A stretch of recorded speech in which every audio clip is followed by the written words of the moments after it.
Hala, ano to? Alin? Hindi yan. Titignan ko lang. Ano yan? Baka si Shrek yan. Ha? Take two talks.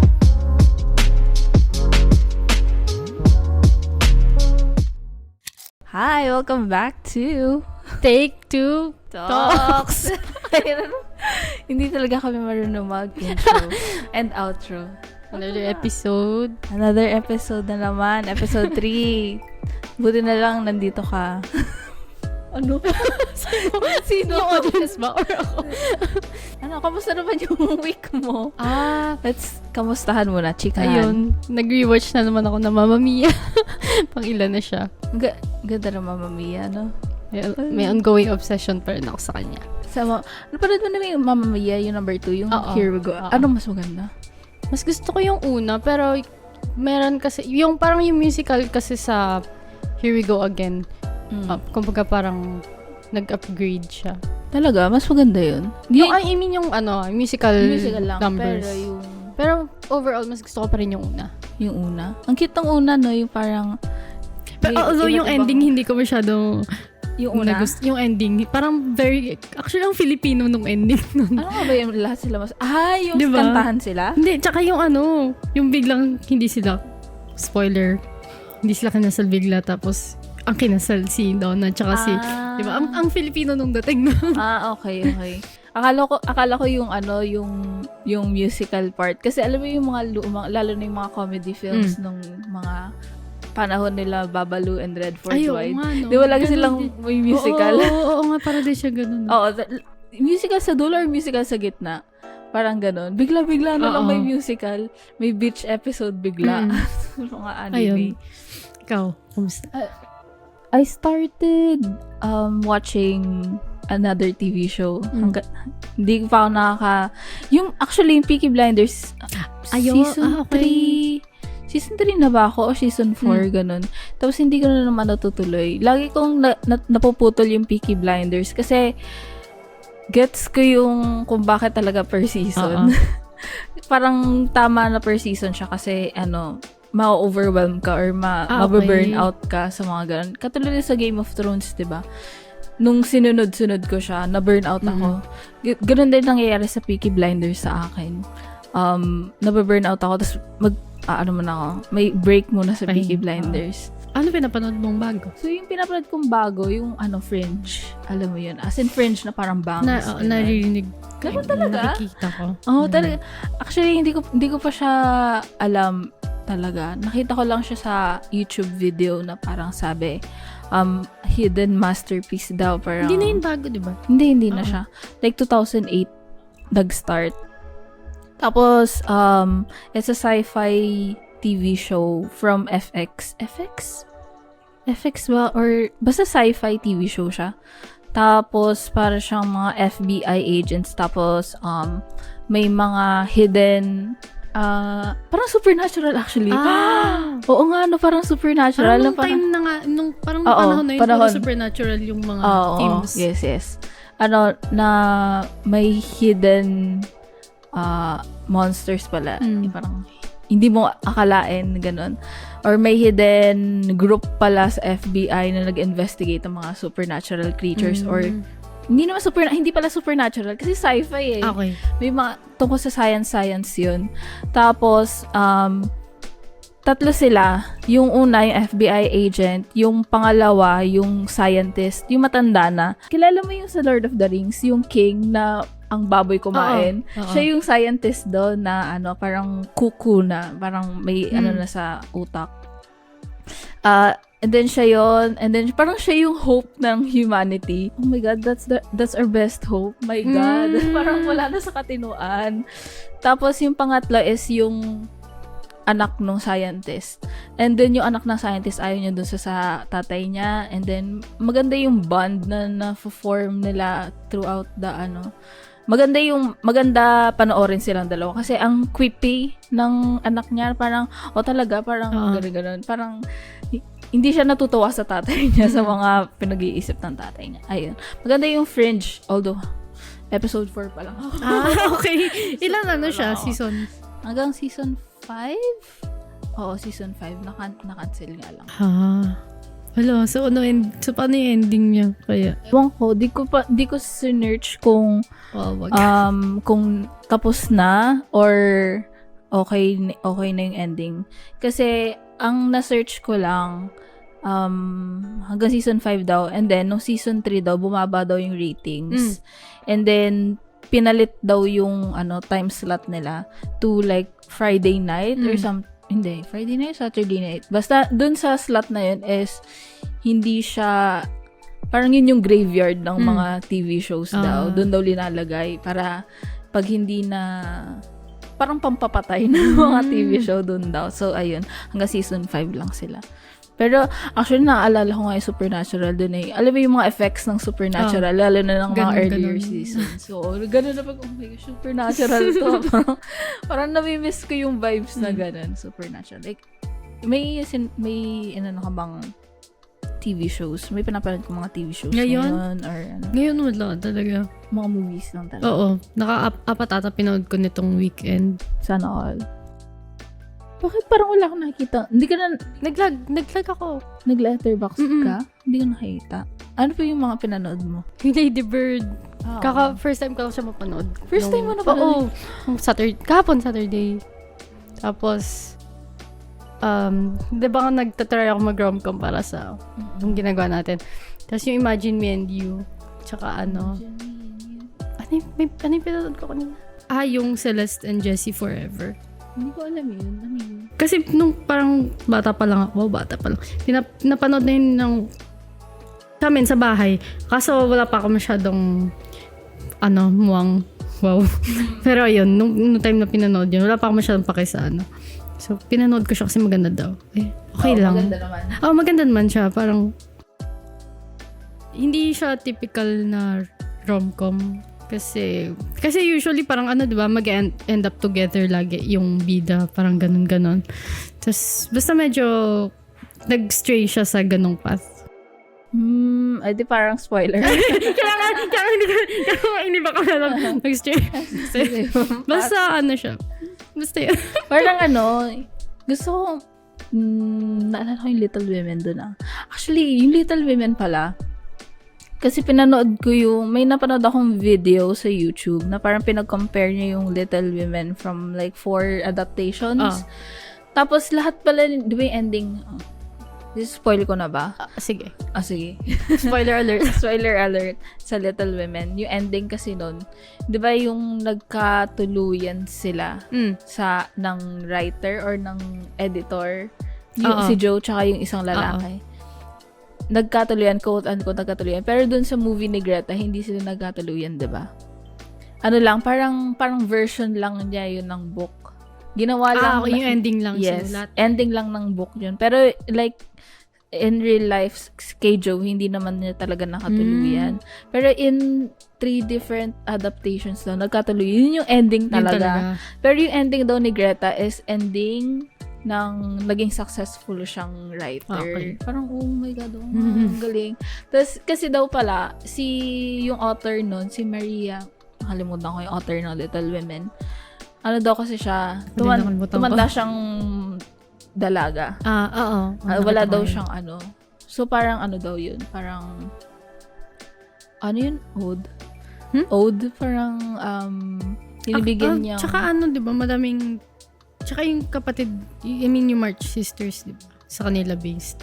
Okay. So parang biography, may konting biography. So parang ginawa niyang, pinattern niya rin dun sa real life ni author na parang hindi siya nagkaasawa. And then, naging siya, successful author talaga siya. Yun yung parang true to her character talaga, di ba? Kasi ayaw naman niya talagang mag-asawa. So, bakit parang yung naging climax kasi ng other adaptations is nagkatuluyan sila. So, parang iniisip siguro ni Greta na parang hindi focus siguro sa love life yung magiging most important thing na nangyari sa buhay ni Joe. So, yung is yung dream niya talaga. Wow, ang galing ni Greta. Yes, I love you, Greta. I love you, Greta. Doon ko lang na-appreciate, oh my, kasi, oh nga, ang galing. Galing ng video. Doon ko lang na-appreciate, mas lalong na-appreciate yung Little Women. Kasi nakaka-confuse din ako dun kung ending ba talaga yung pinakita na magkakasama sila or... Pero ang cute ng ending na yun. Hindi ba talaga? Kasi Hindi. iniwan sa kanya yung bahay, tapos ginawang school. What? Alam ko hindi eh. Hindi ba? Kasi, Okay. ang demand nung publisher is he doesn't care that it's not it's out of character. He cares that it sells for Okay, for the mass, for the people. Kaya she needs to marry daw. Ganun. So sabi ni Joe, sige, okay. Parang edi para ma-publish lang. Ganun. So yung Lady Bird. Hindi ko na maalala yung Lady Bird. Akala ko sobrang nung character ni Timothy doon. Oh, Kasi lagi konti lang. ko siya nakikita, di ba? Lagi siya mini-mention. Mm. Pag parang Timothy, Tapos lagi, lumalabas din lagi yung clip niya na yung nag-good girl siya. Oo. Akala ko ang main character ng dating niya. Akala ko din nung pinanood ko yun. Ay, dahil nasa topic na tayo ng Lady Bird, which is from A24. Oh, wow.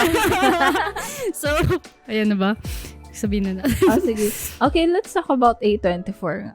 No? So, yun po for episode 3. Yeah. For episode 3, let's talk about A24 and how they took over the cinematic industry. Wow, ano daw ang sinasabi ko? Pero ang galing na A24, no? Parang nagulat na lang ako na parang nalaman ko yung A24 sa kaibigan ko eh. Parang, ano yun? Puro A24. Basta dream niya daw mag-work sa A24. I'm like, what's A24? So, nung sinearch ko parang, ay, artistic. Wow. Tsaka ang indie lang talaga nila. Pero, kilala na sila ngayon. Tapos, kumikita na yung nila. Tapos, Films. na-recognize na sa Oscars. And then, parang, pag interested ka sa cinema or sa film industry, makikilala mo na talaga sila yung A24. Parang yun yung mahilig sa film students favorites. So, ganun, A24. Ang galing, A24, diba? Ano ba siya? Film studio or film distributor? Diba? Oh my God. Production. Film production? Production company? Oo. Okay. Oo. Nagsasunod Ano ng yan? episode ako hindi alam. Kaya nga eh. Alam ko production company. Okay. Kasi ang alam ko, Nag-distribute. oo, Nag-distribute din na. ang alam ko kasi, katulad nung nangyari sa Talk to Me, is pinalabas yung Talk to Me sa isang festival. Toronto ba yun? Basta isang festival, tapos nandun yung A24, tapos kinuha ng A24 yung Talk to Me para okay. i-distribute sa Amerika. So, alam ko, nagde-distribute sila ng films, ganun. Siguro nagpa-produce din sila. Alam ko Kasi Everything Everywhere is credited sa A24, mga ganun. Alam ko production talaga. Okay. Start. Ata. Ata pa rin.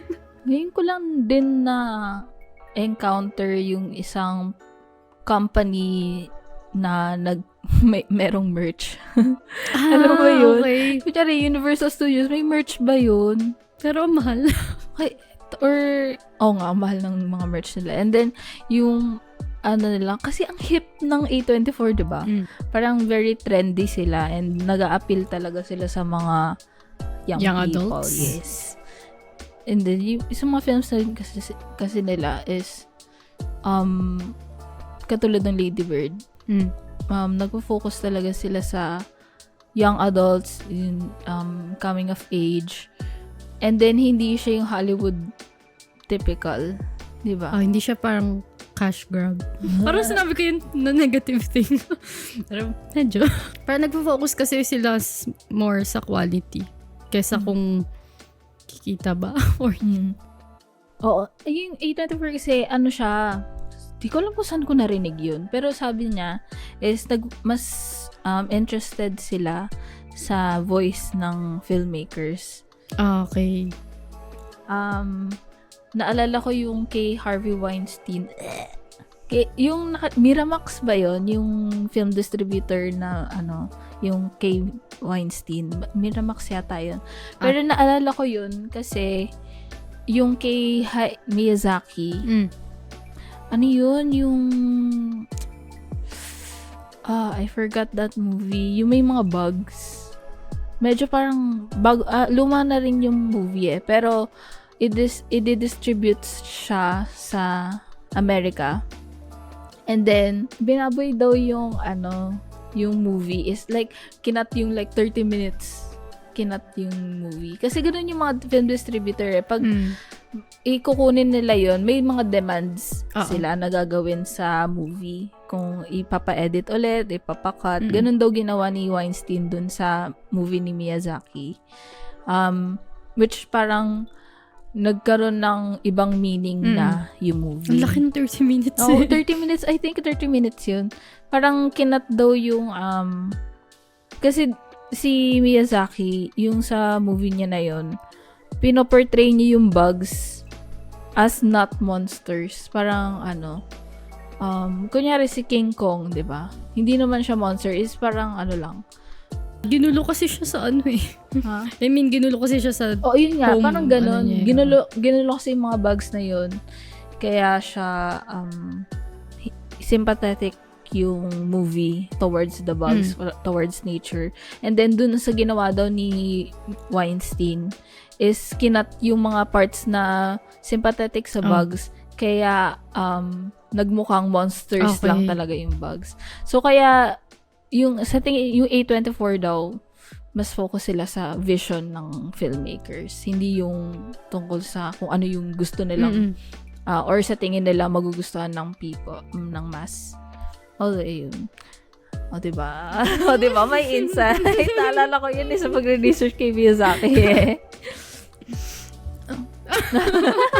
So, ano ba? Wala akong masyado napanood sa recents nila.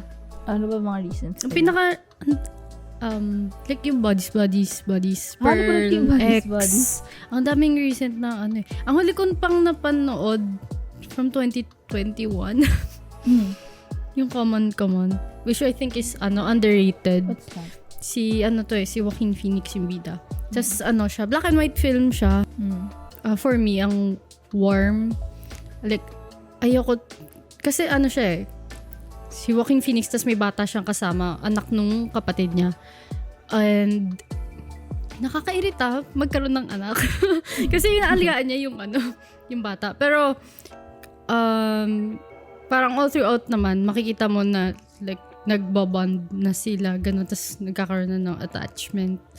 Tapos, kahit nakakairita nga yung mga bata, parang, ikaw din, at the end, mafe-feel mo siguro yung lungkot or something pagka hindi na sila magkasama, ganun. Tapos, ang ano kasi siya, yung ginagawa ni Joaquin Phoenix dito, nag-i-interview siya ng mga teenagers about, usually, mostly sa life, parang ganun, kumusta yung mga pinagdadaanan nila, ganun. Ano siya? Tapos, Documentary? Ganun? Ay, documentarist? Oo, ganun yung siya. Tapos, ang parang untherapeutic nung pagka pinapanood ko siya, kasi naririnig ko yung responses nung tapos kung paano din sumagot si Joaquin, parang ang comfortable sa kanya. So, feeling ko, wow, parang siya, puro parang sinasabi ko. Tapos, yun nga, sabi ko kanina, ang comfortable sa kanya. Feeling ko ako yung kinakausap ni Joaquin at some points. Tapos, ganun. Yung sinabi mo, yung may kasama siyang bata? Oo, kasi parang adopted or parang... Hindi, anak no kapatid niya, pinapaalagaan lang sa kanya for the meantime. Parang pero sila yung bida. Oo, silang dalawang bida. Cute nun. Gusto ko yung mga ganun actually. Yung mga may adult tapos may bata silang iti-take care, ganun. Parang sa Last of Us or sa Leon the Professional. Ay, hindi ko pa hanggang ngayon. Hindi ko pa rin natatapos yun kasi nawala ng net. Tapos nakalimutan ko na. Ano pa ba yung mga Or actually, naalala ko saan ba yun? Sa Moonlight. Sa A24 din yun Although sa umpisa lang, kasi may 3 acts yun. Tapos sa umpisa lang yung may klaseng ganun, may father and not son relationship. Kasi yung sa Moonlight, it's like, it's about toxic masculinity and then how that affects the young boy doon. Kasi lagi siyang binubuli siya kasi he looks soft and hindi siya mahal ng nanay niya, wala siyang father figure, wala rin siyang mother figure. And then merong parang nagbigay ng help or nagbigay ng love sa kanya. Parang hindi naman niya father. Parang ang heartwarming talaga nun. Although sa first act lang siya. Ang sarap kasi ang hirap ng buhay niya eh. Parang siya lang lagi mag-isa. Ang lonely niyang bata. And abusive pa yung mother niya. And then dun sa part na may si Mahershala Ali. Kilala mo yun? Mahershala Ali? Yata yun? Basta yung actor na yun. And sobrang parang a breath of fresh air, parang makaka-relax ka pag nandun siya. Parang tinuturuan siya na medyo sad kasi siya, parang may homophobic, tinatawag kasi yung bata na mga homophobic slurs. Tapos yung tatay or yung quote-unquote tatay doon or father figure niya, ang sarap sa feeling na wala siyang pakialam kung gay man siya o hindi. Parang kasi, alam mo yun, very masculine yung yung si Ali. And then, parang okay lang sa kanya and kino-comfort niya yung kid. Parang so happy. Parang so happy na meron siyang ganung nakuha na tao. Ayun. Parang, ayun. Ganda. Ganda ng Moonlight. Actually, very controversial. Hindi pa rin siya napapanood. Ay, controversial yung yung Oscars thing. Parang, versus La La Land. Tapos nalala ko yung kay Ryan Gosling na kanya. Si Ryan Gosling parang, parang ang funny nun. Siguro, lang si Ryan Gosling, parang, natatawa na lang siguro yun. Oo. Nakikita niya yung drama na nangyayari. Well, not my problem. Mga ganun siguro si Ryan Gosling. Pero, I think deserve niya yung best yung picture. Yung win. Oo. Kasi although yung La La Land kasi maganda din. Mas maganda yung message ng Moonlight. Though.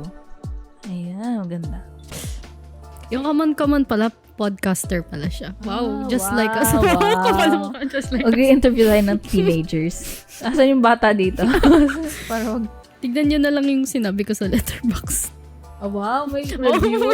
Hindi naman siya talaga. Hindi naman siya matinong. Ay, ang dami naman ng sentence niya. If lang paragraph yan. 1, 2, 3, 4. Ay, 4. Hindi, pero lang yun. Hindi naman siya basta. Hindi siya seryoso. Parang slight lang. Pero in-express ko lang yung na-feel ko. Napano mo yung Bling Ring? Kasi yun yung earliest naman na napanood ko. Hindi. Yung si Emma Watson. No. Yung siya? Although alam ko lang yung plot. Based sa true story. Yes. Yung nagnanakaw sila. Ayun lang. Wala lang. Nagnanakaw sila sa mga Hollywood, diba? Stars. Sila Paris Hilton. Ano ba yung nun? Like, hindi ko lang kasi mapanood kasi ewan ko, ayun. Kinakabahan ako lagi, tapos naiinis ako sa mga, yung mga teenagers na parang, kala mo, ewan ko, naiinis ako sa mga teenagers. Pinanood kasi namin to, kasi ito yung first movie ni Emma Watson after Harry Potter. Kaya yun. Ayun. Wala lang. Siya yung una ko napanood from A24. Nakita ko, naalala ko nung time na yun, hindi ko pa alam yung A24. Kasi 20, ano pa ba to? 2013. At saka rin yung Spring Breakers. Hindi ko pa rin napapanood. Ako rin, hindi ko pa rin napapanood. Pero naalala ko siya din dati. Na hindi ko rin, ngayon ko lang na A24. Na A24 pala. One of the earliest pala. Oo. Tapos, yung Spring Breakers is parang very controversial. Kasi, sila, Vanessa Hudgens, yung mga Disney.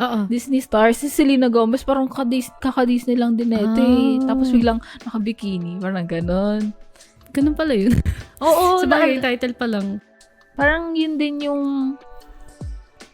nakita ko yun sa video ng Vox na dito nagsimula yung pagiging ng A24. pagiging tech-savvy. Magaling sila sa mga social media marketing. Kaya din daw, siguro kaya naging, hip sa mga teenagers or sa mga young adults yung A24 noon. Kasi, mas focus yung marketing nila sa Facebook, sa mga ganun. Kasi, diba, indie lang naman sila. And, wala silang budget para sa mga traditional marketing, Kaya, ayun, sa Facebook sila, lalo noon, syempre, Facebook lang naman yung social media noon. Kaya, ayun. Ngayon, parang din sa mga Twitter, yung nila ngayon, marketing nila ngayon, di ba? Mas focus pa rin sila sa social media. Pa rin. Kasi doon man na talaga mostly makikita eh. Kaya parang ahead of the game. Wow. Tipid-tipid lang noon, pero ngayon, yun na talaga. Yung mahilig din sila sa mga horror. Oo. Diba? Yun yung sila nag-start nung elevated horror, 'di ba? Yung elevated, yung hindi lang daw jump scares, more may on mga psychological sa atmosphere din, nadadala sa ganun.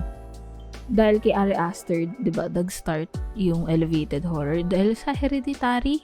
Oo, dun nag-start. Yun talaga parang yung sumikat na Oo. Na elevated horror daw. Naalala ko yung sa Scream. Ano yung tawag doon? Latest movie ng Scream. May, parang may job doon tungkol sa elevated horror. Parang, I don't know any yun, yung mga horror na Scream, slashers? Halloween. I don't know any slashers, mga ganyan, mga lumang horror. I only know elevated horrors, mga 824, Ari Aster, mga ganun. Sabi ko, nakakatawa. Parang annoying naman neto. Parang, kainis. Parang dun din nag-boom yung career nila Ari Aster, di ba? Sino pa ba mga? Gusto ko din si Robert Eggers. Yun, siya rin. Di ba? Nag-start siya sa The Witch. The Witch ba yung una? Oo, yes, The Witch. Ganda na Natakot ako dun. Kahit na, ayun nga, like yung wala siya jumpscare, pero mafe-feel mo yung vibe niya. Wow, vibe.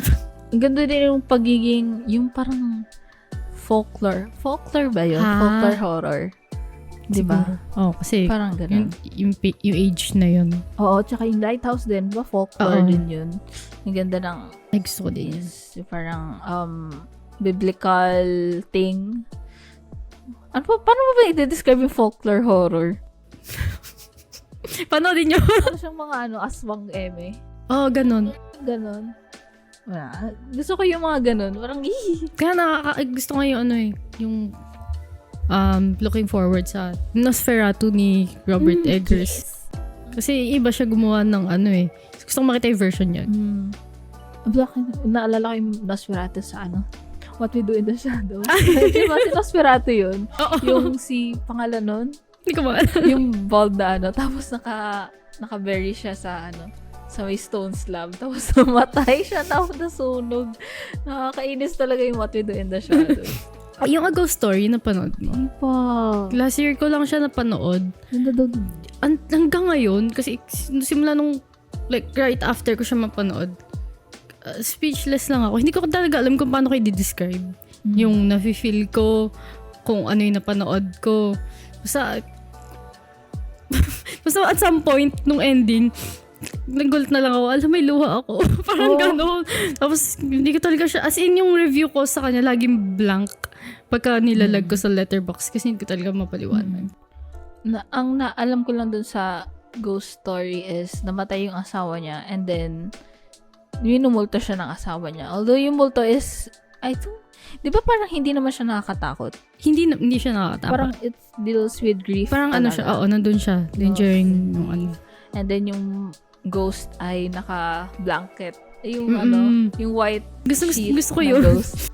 Ang cute, no? Ang tawag doon? Traditional ghost. Oo, traditional ghost. Parang cartoon ghost siya. Pero ang interesting ng decision na yun. Gusto ko din yung niya, yung ratio niya kasi, yung square lang. Oo. Gusto ko yun. Ang ganda nung, pati yung pagkakashot, basta ang ganda niya.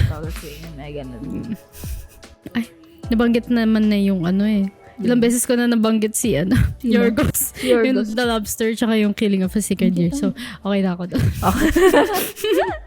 Meron pala siyang short film na hindi ko pa napapanood. Pero si Yorgos, although di ko alam kung A24 yun, mimic yung title.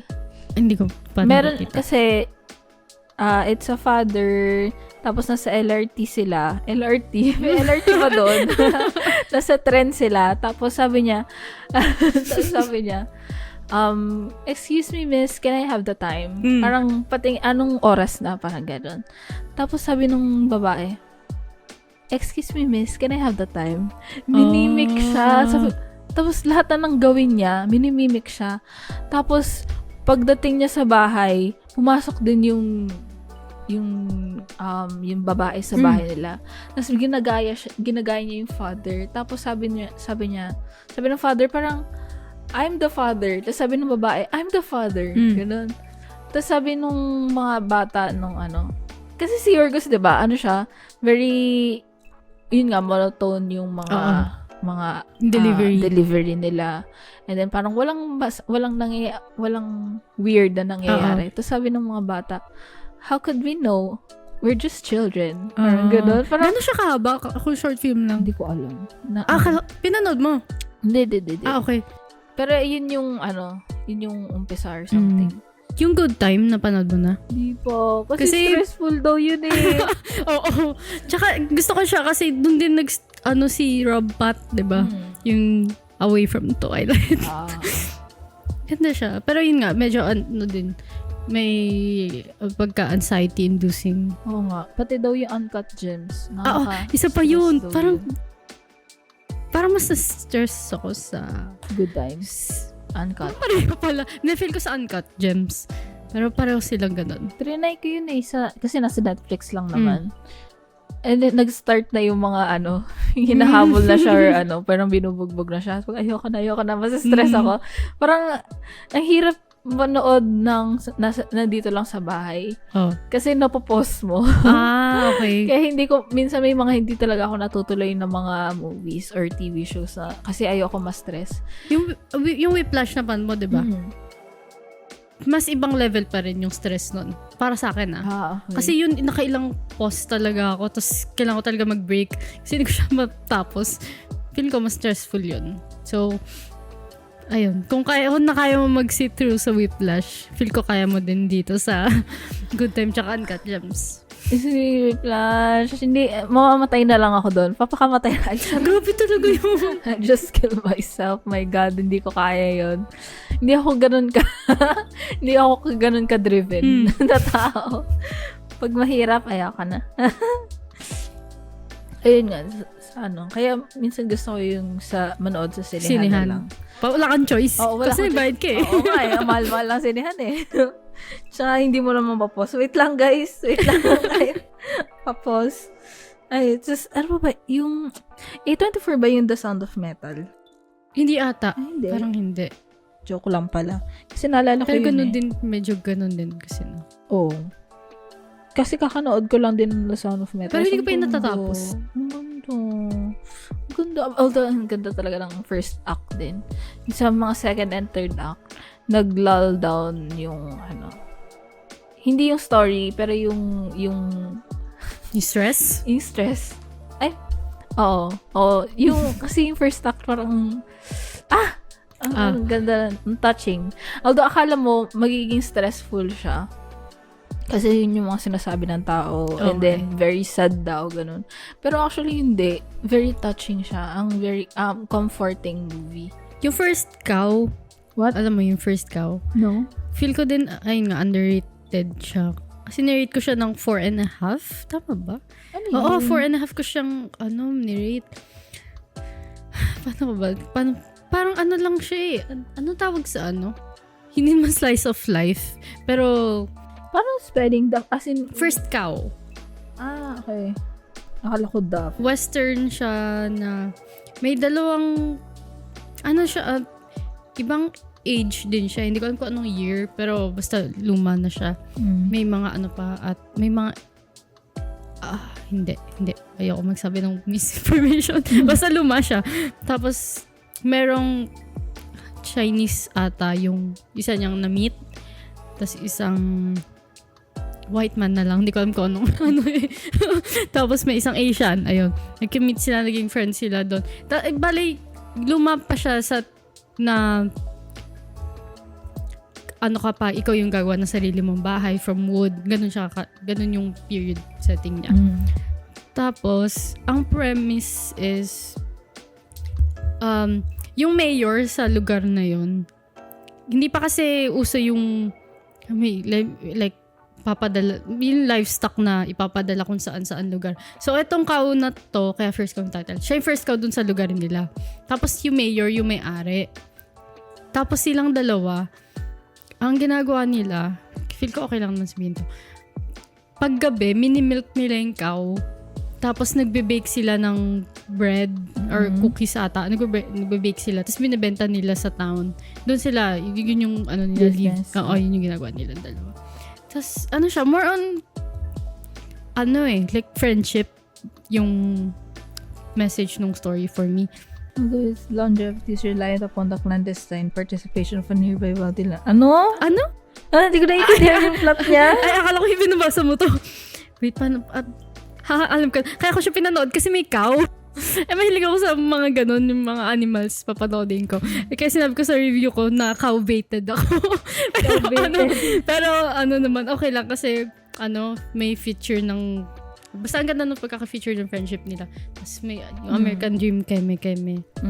Then, sinabi ko din doon na sinaside ay yung capitalism kasi nga yung sa mayor. Ganun. Kasi, hindi ko na iso-spoil. Basta diba siya yung maaari ng cow? So, hindi ko na iso-spoil kung ano nangyari. Kasi nga, kinukuhaan nila yung cow, diba? So hindi illegal? Hindi illegal. Nagtatago sila, nagsisneak sila sa gabi pagkatulog na. Okay. So, ang ganda niya. Tapos, ang warm din ng vibes niya kasi yung color niya, yellowish yung tone. Basta, ang cute-cute nung film na yun. Cute lang. Pagka gusto mo lang na mag-chill, ganun, panoodin mo siya. Naalala ko yung hindi siya A24 pero alam mo yung Donkey na film. Donkey. Basta Donkey yata yung yung mismong title eh. Hindi ko na maalala pero siya journey ng donkey through different people. Gusto ko yun. Ang cute na. Gusto ko yun. Add ko sa watchlist. Nakalimutan ko na yung basta Donkey ba yun? Ay, joke lang. Titingnan ko na lang. I'll just search na lang kung ano yun. Sa Shrek. Ala, ano to? Alin? Hindi yan. Tintignan ko lang. Ano yan? Baka si Shrek yan. Anong plot? Ipakita mo na lang kung ano yung nakita natin. An emergency call, a struggling actor has to face his family during his lowest moment. Oh my God, that is the lowest moment talaga. Mas low pa sa low. Bakit ganyan? Colored. Bakit? Ang random ng mga minsan ng mga movie sa Letterboxd eh. Maligay. Basta may malag. Oh. Palagi. Yung pala, si The Daniels. Yung ng Everything Everywhere. Hindi ko sila nalagay sa tag. Yung pala sila, tawag dito. Meron silang movie na ginawa dati. Although hindi ko... Silang dalawa. Oo, silang dalawa din. Hindi ko alam na sila pala yun nung pinanood ko. Kasi matagal na kasi sobrang tagal ko nang napanood. Yung Swiss Army Man. Sila pala yun. Yung si Paul Dano tsaka si Daniel Radcliffe. Diba? Daniel, Dan. Tapos Dano. Tapos, it's about... I think magpapakamatay si Paul Dano doon eh. Tapos biglang may nakita siyang corpse na lang sa isang cave. Tapos narinig niya yatang nagsalita or nag-umutot yung corpse. Parang gano'n. Tapos parang nagulat siya tapos bigla hanggang kinakausap na lang siya ni Daniel Radcliffe, yung corpse ni Daniel Radcliffe. And then it's so bizarre talaga. Kasi The Daniels parang ang A24, wow, at ganun, ginagawa ng description yung A24. Ang A24 ng movie na yun, na parang sobrang out of the box. Hindi siya Hollywood talaga. Hindi siya yung typical Hollywood na nakikita mo sa mga studios na noon, and then hanggang ngayon din. Parang pang blockbuster, ganun. Parang ang art house. It's about friendship and humanity. Humanity. And then parang yung pagiging malaki kasing factor or malaking point ng movie is yung farts. And then, parang, why do you hide farts? Parang ganon. Why do you hide Okay. farts? Bakit ka Oo umaalis ng ano? Tapos nakakahiya sabihin. Nakakahiya sabihin. Bakit ganon? Why do you hide yourself? Why do you hide something natural? Parang ganon. May ganong eme sa movie na yun. And then, sobrang hindi mo maguguluhan ka sa ending na parang what is this weird ass movie talaga, sobra. Parang kasi habang alone lang sila sa forest together, si Paul Dano at si Daniel Radcliffe, parang ang fun lang nilang panoorin. Tapos sa ending kasi meron ng ibang tao na umentra doon sa scenes. Tapos pag titignan mo silang dalawa, yung interaction si Paul Dano at ni Daniel Radcliffe, sobrang weird pala nila. Parang ganun. Lalo nang may normal people ng Pagkasama. nakasama sa scenes na yun. Pero magandang movie. And then it's very original din, di mo? Never mong may Lagi isip. siyang nakikita kung saan-saan eh. Pero hindi ko pa rin siya napapanood. Ayun. The Daniels pala yun. Parang, okay, it tracks. Yeah. Makes sense na gagawin nila yun. Tsaka ng Everything Everywhere All at Once. Just, I'm so excited sa next movie ng The Daniels. Diba? Sobrang original. Sobrang iba nila mag-isip na parang, ano ba yung utak mo? Gusto kong anuhin. Gusto kong pag-aralan. Although, hindi ako scientist. I'm not a STEM girl, sadly. Women in STEM, not me. Yung elevated, may sasabihin ka? Hindi. Yung may pagka-elevated horror din, yung ano ba yun? Yung Midsommar din, kay yun? Ari Aster. Ari Aster din. Pero, yung X, napanood ba ni X? Hindi pa rin. Hindi, elevated ba siya? Hindi. Hindi ko alam. Kasi siya Pero mixed Slasher. reviews yung nakikita ko doon eh. Nagustuhan mo ba? Hindi ko nagustuhan. Carry lang. Maganda yung umpisa nun. Although nung naging slasher, as in full-on slasher movie na siya, hindi ko na nagustuhan kasi parang naging typical slasher na lang. For me. Ang Pearl, hindi ko pa napapanood. Okay. So, ang cute. Parang ginawa na nilang franchise. Kasi may isa bang Maxine, di ba?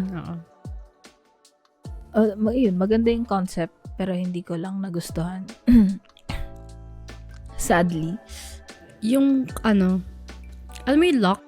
No? Si Tom Hardy yung bida dun eh. Hindi. Tapos yung setting niya lang is, as in entire movie, nagda-drive lang siya.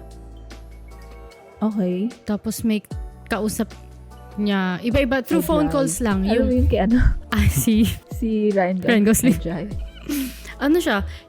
siya, since mag-isa lang siya sa kotse, yung conversations, or para, para malaman natin yung story, malalaman lang natin through the calls na ginagawa niya. Like, yung conversations nila, doon mo, ganito yung plot. So ayoko i-share. I mean, nakalagay na ba agad dyan kung ano yung plot? Kasi baka spoiler if... Ivan Locke. Extra nga si dyan eh. Shit, ano pangalan niya? Si Andrew Scott. Extra siya. Wala lang. Ano ba to, Boses lang thriller? naman, pero... Hindi siya thriller. Thriller siya. Thriller daw eh. Pero sige, thriller na. Pwede naman. Ano yun? Pero buong movie talaga, nandun siya sa car lang. Oo, as in sa car lang. Hindi ko i-share yung pinaka-reason. Nakalagay naman sa plot na yung isang phone call na na-receive niya is, grabe, as in mag-change yung career niya, yung family niya. Ganon, ka-life-changing yung May threat yung ng mafia, news ganun. yung news na na-receive niya. Hindi ko nasasabihin ko ano yun. Kasi spoiler siya. Pero yun nga, as in, all throughout, nasa kotse lang siya. Ay, Diyos ko. May nakita ako. Nakakasuka. Task. Alam mo yung Task? Pinte, patingin. Ito. Hindi ko kayang panoorin yan. Kasi it's about oh my God, 2.4 stars. Grabe. Kasi may millionaire, parang ganon. And then merong itong journalist, si Justin Long. Kilala mo si Justin Long? Oo. Siya yung journalist, wirang ganon. Basta pumunta siya sa mansion netong old guy. And then, yung old guy pala, meron siyang naging friend na walrus. Oh. Tapos yung walrus, na-miss na niya yung walrus niya. So, ginawa niya, pinag-experimentahan niya si Justin Long. Ginawa siyang walrus. Alam mo yung vibes na human centipede types. Ay. Parang, ayoko. When his best friend and podcast... Ha? When Okay. his best friend and podcast co-host goes missing in the backwoods of Canada, a young guy joins forces with his friend's girlfriend to search for him. So nawala yung friend niyang podcast co-host. Wala pa ko. Sino dito? Wala. Pag nawala ka, ayoko na. Pag ito yung alam kong mangyayari sa akin, never mind. Sige. Sorry na lang, RIP. Tapos, ayun nga. Siguro napunta siya dito sa guy, sa mansion ng guy. Tapos, ayun nangyari sa kanya. As in, sobrang gnarly ng makeup. Papakita ko sa'yo. A24 yan? Or? Oo, A24 yan. Oh. Nakalagay siya sa list ng A24. Ay, gnarly. Mali. Task movie. Papakita ko sa'yo yung itsura niya. Ew. Ganyan. Ay! Kadiri. Body horror. Yeah. Ay, ako na ganyan talaga. Yung mga body horror, parang ganun. Speaking of body horror din, ang dami ko nang sinasabi. Ikaw na nga Ano ba magsalita. yan? Bakit ano ba? Ano ba yun sa body Speaking horror? of body horror, yung Men, napanood mo na? Hindi pa. Yung, ang napanood ko lang doon sa Men is yung first and Ganun ba siya? Yung sa ending, body horror na siya. Sa ending. Sabihin ko na ba? Sige, spoiler. Sige. Spoiler alert. Huwag niyo na lang panoorin. Kasi hindi ko magets. Mixed reviews, although mas marami yung bad reviews ng Men. Kasi daw obvious daw yung message, ewan ko. Okay lang naman sa akin, pero ewan ko. Hindi ko kasi masyadong napanood. Like, first and last nga lang. Maganda yung first part. Yung parang very quiet and eerie yung mga nangyayari. Parang may something off lang, ganun. Kasi yung Men is, namatay kasi yung asawa niya na lalaki. Sabihin, isi-spoil ko na sana, pero isi-spoil ko naman yung ending. Basta namatay yung, yung asawa niyang lalaki.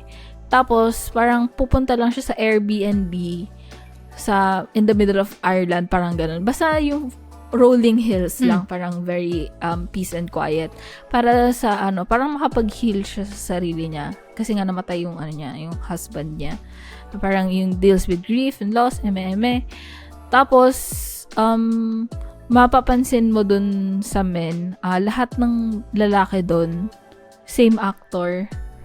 Parang mag-iiba lang yung yung makeup nila and then yung personality nila.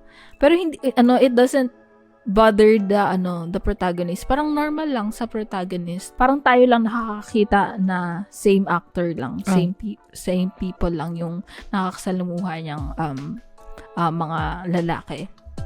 Kasi, message niya is parang sa toxic masculinity. Parang lahat ng men na nandun sa place na yon exhibits different toxic masculinity traits. Parang ganun. Tapos yung sa ending nga, doon nga yung may body horror na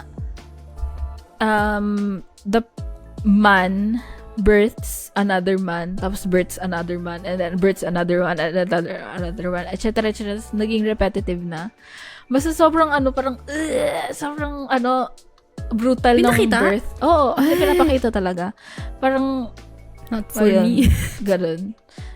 Tapos parang naging repetitive na, although maybe that's the point na parang, it's not the fault of the woman kung bakit nagkakaganito yung mga tao sa kanya.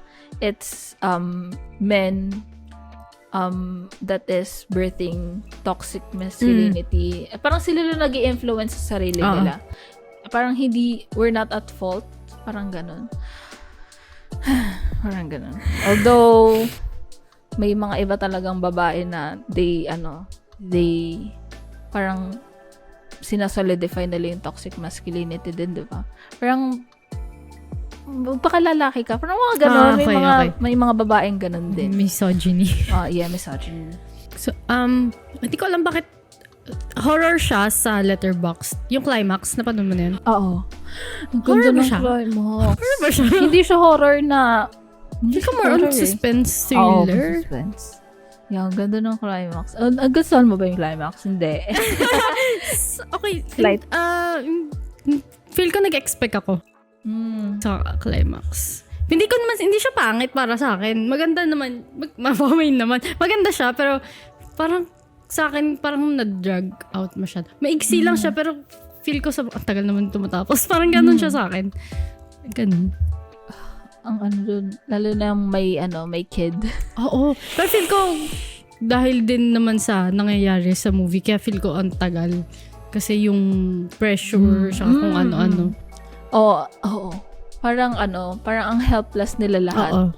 Na parang, gusto mo silang tulungan, gusto mong go, Yung go, bata, go. yung Oo. bata talaga. Parang, Ay, kaya, yung ano lang, yung plot share lang. Yung ano kasi, may group of dancers sa isang building. isang building lang sila. Tapos nakalock yung building na yon. And nagpa-party sila. Pero yung sangria nila ay laced with LSD. So, lahat sila, no? Pati yung bata uminom nun, di ba? So, yun. So, doon nag-start yung events. Yung events na parang, oh my gosh, nagpanic. Yung panic nila, tapos hanggang sa wala na. Tapos nakalock pa nga yung gate.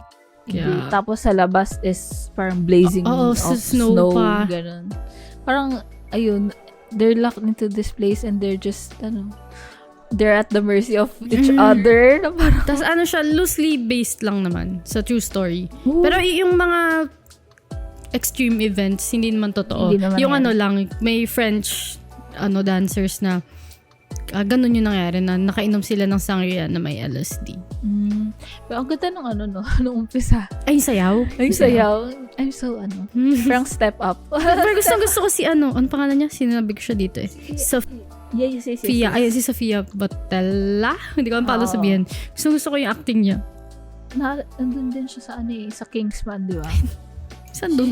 Siya yung may blade na legs. Yung assistant Saan ni... part? Kasi, Yung one. hindi ko talaga maalala. Basta Sa kontrabida Batagal. siya. Okay. Tapos siya yung kasama ni Jackson. Pangalan nun? Si Nick Fury. Sorry. si Jackson. Samuel L. Jackson. Siya yung parang assistant or parang yung muscle. Pinuri ko pala yung climax. Hindi lang siya cup of tea ko. Kaya Pero puro-puri yung sinabi ko. Ay, yung After Young. Kasi yung mga napanood ko talaga puro 2021 pa yung last. Si Colin Farrell din. Diba na-mention nga natin sa previous episode na. Yun nga, yung gusto ko kay Colin Farrell. Puro sa craft siya naka-focus. Wow. Hindi sa pera. Wow. Ayun. may gusto din akong part dito, may dance sequence. Kasi yung After Young kasi, meron like yung AI, just robotics, ganun. Napanood mo ba? Hindi, alam ko lang yung okay, yung plot. trailer. Okay. Yung, ayun na nga. Parang companion mo, pwede kang bumili ng companion na robot. Tas super na siya. Super intelligent. So, talagang advanced talaga AI. Tapos di ba nag-malfunction Oo, siya? nag-malfunction si Yang. Si Yang Tapos? yung nila companion. Tapos, Ano ba nangyari? tapos, pwede mo kasing dito kasi napapanood nila like yung memories nung sino yung previous owner, ganun. So, pinapakita yun sa atin. And, yung anak kasi nila, nung couple dito sa After Young, is super close siya kay Yang. Kuya talaga yung tingin niya. So, parang, they're doing everything para maayos si Yang. Pero, nakalagay sa plot, reconnecting silang family. Hindi ko siya maalala. Parang nawalan sila ng anak, ganun? Hindi naman. May pagkaganon yung dating. Kasi parang part ng family siyang, sabi ko pa dito, might rewatch. Nung March 2022. Hindi ko na siya na-rewatch. Ganyan nila, parang sige, baka i-rewatch ko. Like, katulad din sa what's that? Yung kay Park Chan-wook. Memories? Hindi. Park Chan-wook. Yung latest niya. Decision to Leave. Okay. Parang sige, baka rewatch ko, hindi ko na rewatch. Kasi ang hirap din na pag hindi mo na nagustuhan. Parang sige mo, might rewatch, pero May gusto tag pa mo ako ba na talaga? rewatch for rating. Kasi pagka ganun, pagka nalilito ko kung ano pa i-rate ko, kaya lalagay ko sa tag, rewatch for rating. Kahit isa doon wala pa ako nababalikan. Alam mo, minsan talaga, or hindi, madalas na talaga, magtitingnan ko kung maganda yung film sa Letterboxd na ako. Oo. Hindi na yung sa Rotten Tomatoes or sa IMDb. Dito agad. Although yung mga meron daw A24, hindi naman daw sila lahat magaganda. Oh. Tapos, ang sinabi, meron, may mga movies sila na hindi natin alam kasi hindi nila pinapaalam talaga. Okay. Diba? Nakalimutan ko na yung in-example nun eh. Ito ba yun? Na Prayer Before Dawn. Parang Ito never ko yata pa nga yun eh. narinig yan. Basta hinide daw siya. And then meron din yung kay Andrew Garfield. Nakalimutan ko na yung title. Search nga ko list. Kasi feeling nila hindi nila gusto. Which is like, parang, oh my God, A24 picked up our film. Tapos ayaw nila. So hinahide nila. Oh my God, that's a really... Sheesh!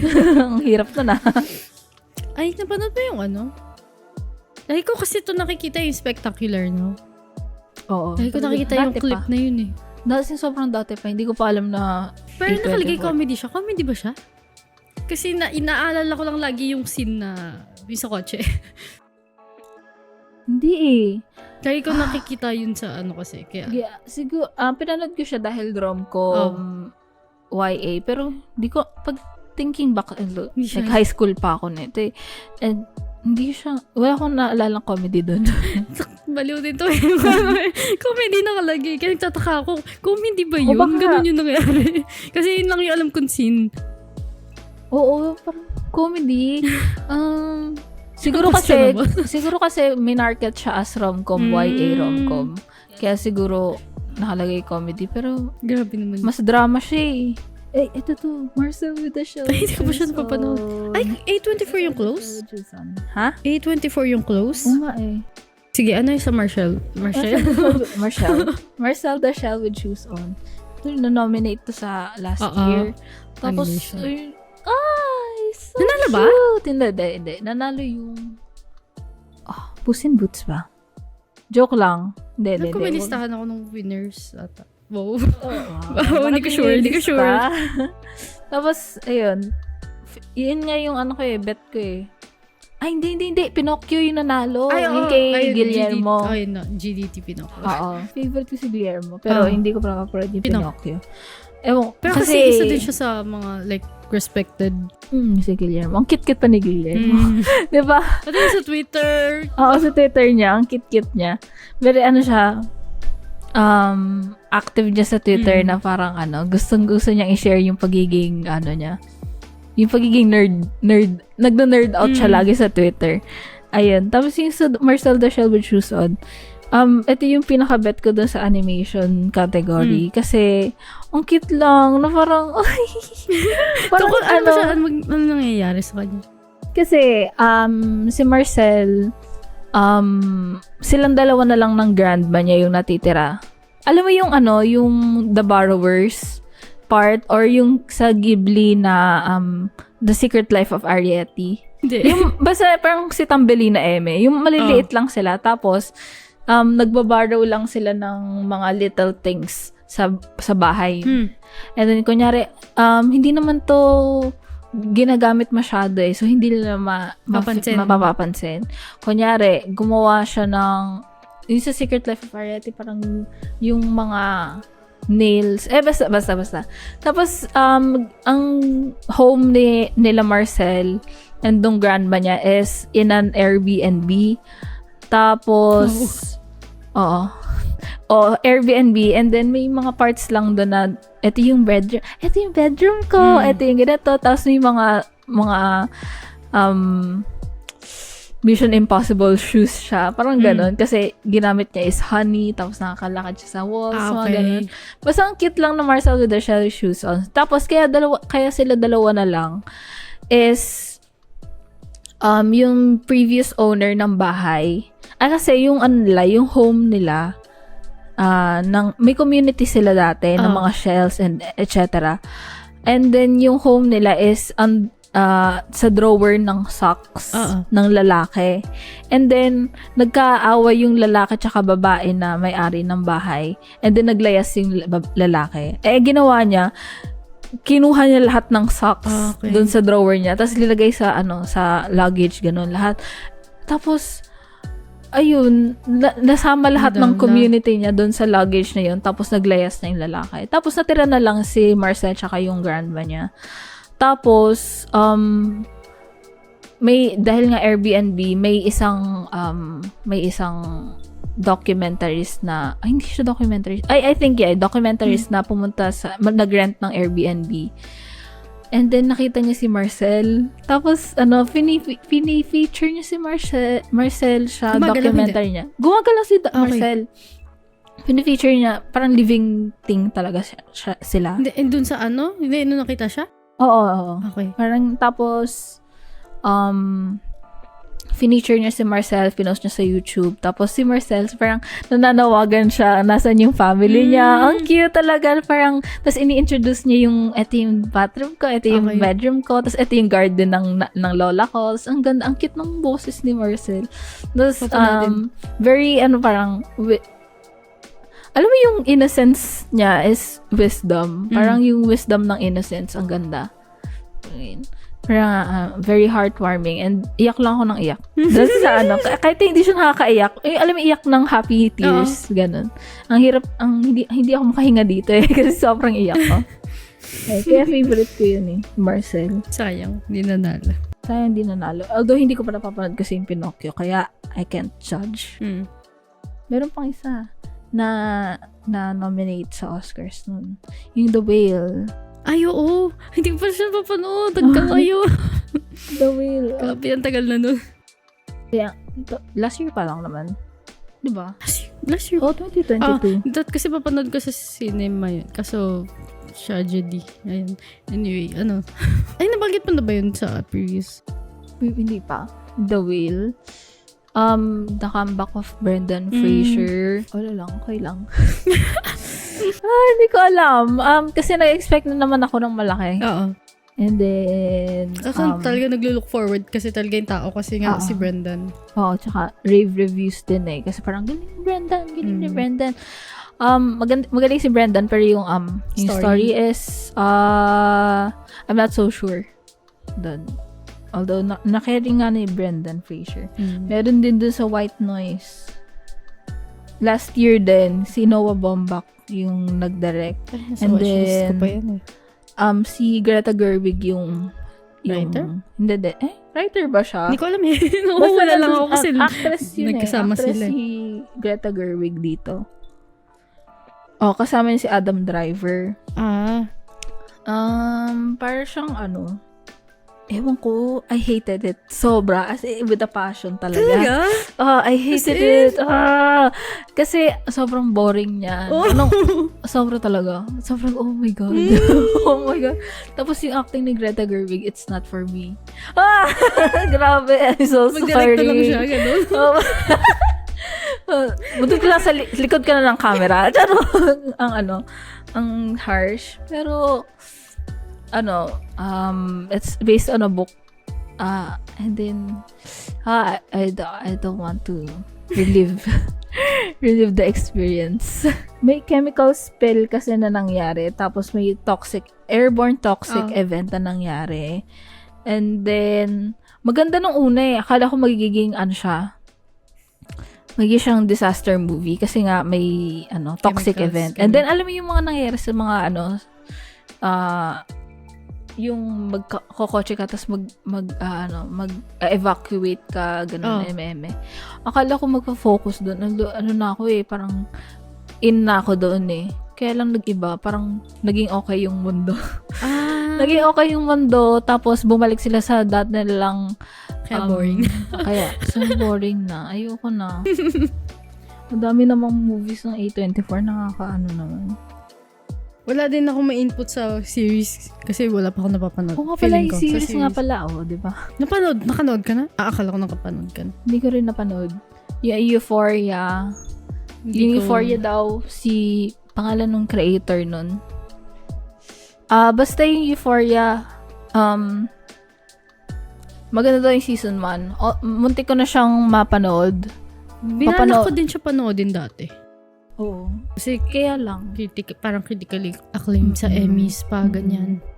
Tapos si Zendaya pa. Oo. Kasi sikat si Zendaya. And then, yung other, sila Sydney Sweeney, yung mga other actors, parang ganun. Lagi siya nagiging meme. Parang, naging pop culture hit siya talaga. Yung Euphoria. Tapos HBO pa. Parang ganun. Magaganda yung, Lahat. stock niya. Parang, every, magiging successful talaga yung show, ganun. Kaya lang, nag-hit lumabas yung season 2 ng Euphoria, and then sobrang nag-bomb talaga yung reviews ng season 2. Parang, Hanggang ilan na ba? 2 or 3? season 2 pa lang. Okay, 2 pa lang. Tapos, yung season 3, feeling ko, kailang 2020 something pa mag-start ng shooting, parang ganun. Kasi ayun si Sam Levinson, siya yung creator ni Euphoria, and then ginawa niya rin yung The Idol. Ano yun? Yung kay The Weeknd, si Abel. Ayun. Hindi ko na siya masyado pinapakinggan simula na. Kahit hindi ko napanood. Kahit hindi ko napanood yung The Idol. Pag nag-play siya, medyo iniiwasan ko na. Ako din. Pag nagrinig ako ng mga playlist na parang, tapos nag-play si The Weeknd, parang ini-skip ko na. Parang ayoko na makarinig yung boses niya dahil doon, nag-iba yung tingin ko sa kanya. Kahit na acting yun. May mga lumabas kasi Ang daming issue lumabas talaga. yung mga issues na lumabas sa kanya kay Sam Levinson na parang, I think this is what The Weeknd wants talaga. Parang ito tuloy yung itsura ito tuloy yung image na nakikita ko sa kanya kasi yung mga issues is parang it tracks doon sa character niya. Parang ganon. Ganun nga daw. Ayun, kahit na acting, quote-unquote. Dati kasi, parang gusto ko si The Weeknd. Ako din eh. Gusto ko Kasama yung siya, alam ko kasama siya lagi sa top artist ko. Kaya lang, dapat kasi kumanta na lang siya eh. Huwag na singin ko gano'n eh. Parang you're exposing yourself tuloy. Kaya pag meron ako napanood na music video, parang nag-play na lang. Or performance nila ni The Weeknd tsaka ni Ariana Grande. Parang iba na talaga yung itsura. Yung iba na yung parang siguro may last... Tainted na talaga. Oo, tainted. Hindi ako nakikita Weeknd. Sayang. And then yung din, The Beef. Di ba A24 din yun? Ay, oo. Napapanood mo ba? Hindi pa eh. Pinapanood ko lang yung trailer before. Kasi nga si Steven. Sabi na may kulang eh. Si Steven Yeun? Yun?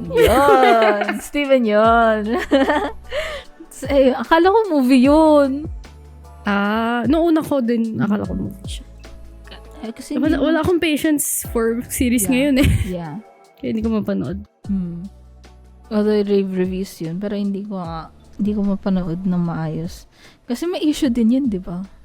Ay, hindi ko nakita. Ito hindi ko sinundan yung issue nila.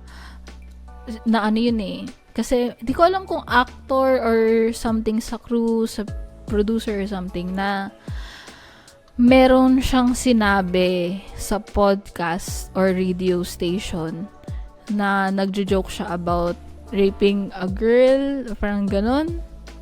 Basta ganon, na parang wala daw, non-consensual,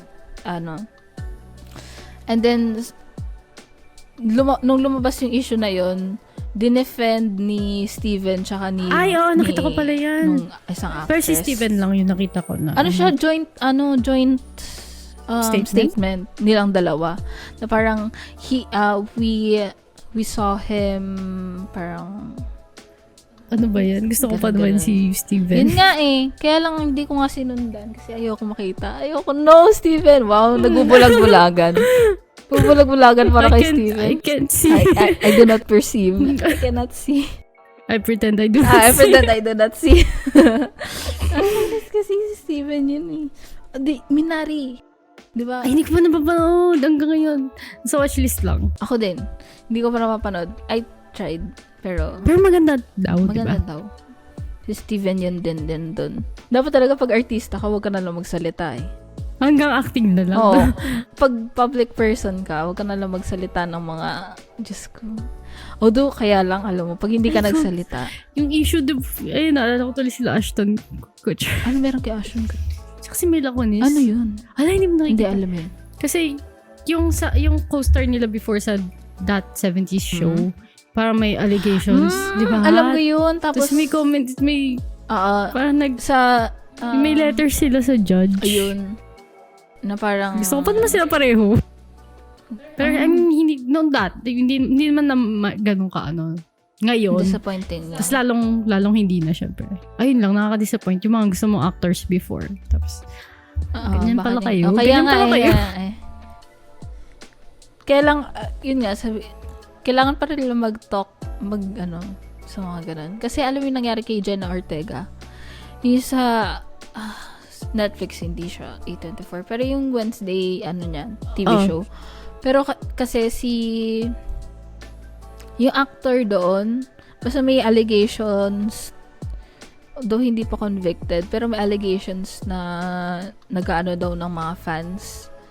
Basta may something. Okay. Basta may something. Tapos hindi nagsasalita si Jenna Ortega. Tapos binaba siya dahil doon. Kasi hindi siya nagsasalita. Depende naman. Situational. Ayun. Kaya, ewan ko, pag public person ka talaga, sheesh, hirap.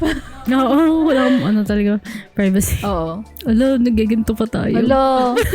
O, tapos yung mga pinagsasabi natin, Cancel tagad, hindi pa, hindi pa kanila cancel.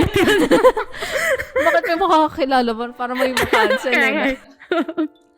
Never tayo Like makakancel. yung friends lang natin mag-cancel. Ganito pala kayo, Homes na. So, let's stop talking about A24. That concludes our report. This episode. Parang report. And that concludes our report Next group. about A24. Group 2 na Any po. questions? Next. Ganun. Any questions? Group 2 next. So, ito na for episode 3. And excited ako for the next episode. Special, po siya? May special episode agad. Sabihin mo natin kung ano. Wow. Oh, it's our Halloween episode. Charan! Okay. Favorite ko Halloween. My favorite holiday, Halloween. Akala ko yung movie. yung Hindi. franchise. Yeah, Okay. that's my Oo favorite. nga, ang fun. Gusto ko kasi yung nag-dress up ka na character. And then parang naalala ko ba't mag-start na ng Halloween episode?